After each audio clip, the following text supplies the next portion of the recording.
All right, so I decided it was just easier to explain the nullification crisis and the election of 1824. When we think about Jackson, we think about three things. We think about Jacksonian democracy, we think about the nullification crisis, and we think about the Trail of Tears. You have a couple of video clips about the Trail of Tears, and your textbook does a decent job. The election of 1824 is significant because it's a lot like the election of 2000. You'll see when we get there. What happens is there are three people running for the office of the president. We've got John Quincy Adams, Andrew Jackson, and Henry Clay. And are you photobombing? Sorry. That's okay. It's okay. And so when the election results are announced, Andrew Jackson gets the bunny ears. Andrew Jackson gets the bunny ears. Yeah, Andrew Jackson gets the popular vote, but he does not have a majority of the Electoral College. He has more of the Electoral College, but he doesn't have a majority. So, not quite like the election in 2000. Election in 2000 is more like the election of 1876. We'll get to that one later too. But it's a disputed election in that, and in that way it's similar. So in the election of 1824, Andrew Jackson gets the popular vote.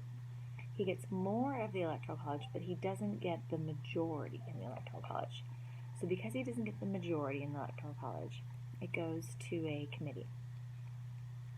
It goes into Congress. And Henry Clay, he had, his name doesn't sound familiar to you today, but he was like, maybe like the John McCain. Like people at the time knew him. He's the guy that did the Missouri Compromise. And so Henry Clay knew he couldn't become president, but he perhaps told some of his buddies, vote for John Quincy Adams. And so when it was announced who won this election, John Quincy Adams was named the winner, even though Andrew Jackson had got the popular vote and had won more Electoral College votes, just not the majority.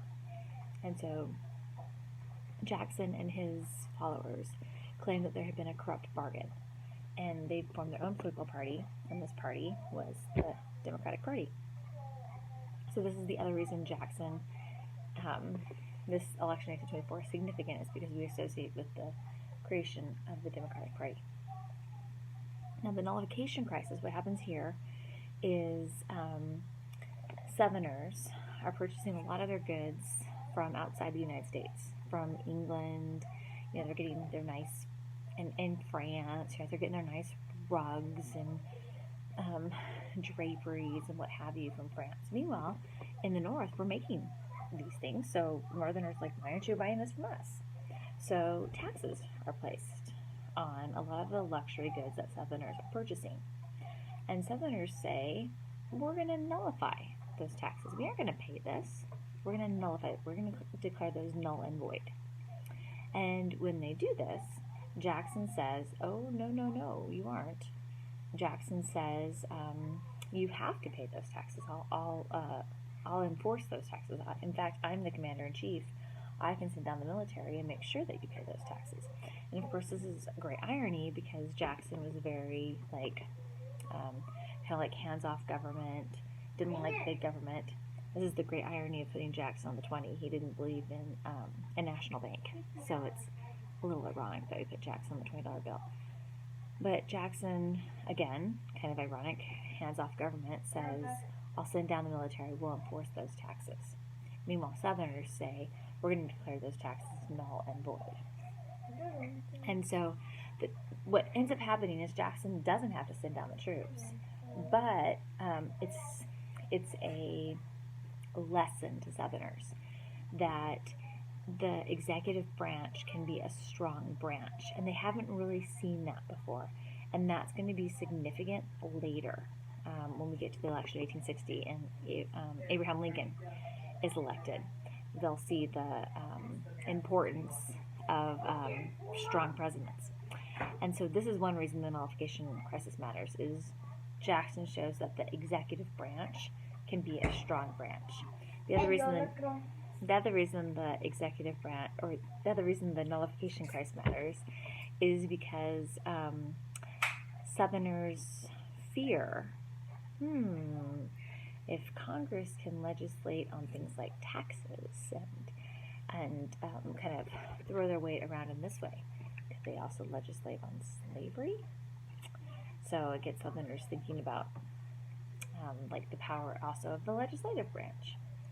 And then finally, the nullification crisis is significant because there's a group of Southerners that threaten to secede and say, like, we're out, the North is being too strong, there are like these unjust taxes. They threaten to succeed, they threaten to leave, but ultimately they do not. And so sometimes the nullification crisis is a little like that period just before the American Revolution, where the colonies are threatening to leave, but they don't. The nullification crisis is the same way. You have a group of states that are saying we're going to be out, but they don't leave here. In 30 years, they will leave, and it will lead to the Civil War. And so that's the other reason the nullification crisis matters, is because it's with hindsight, it's setting the stage of what's to come next. This is a little longer than I like to make for a video. So if you got some questions, you can put those in the discussion board. Take care.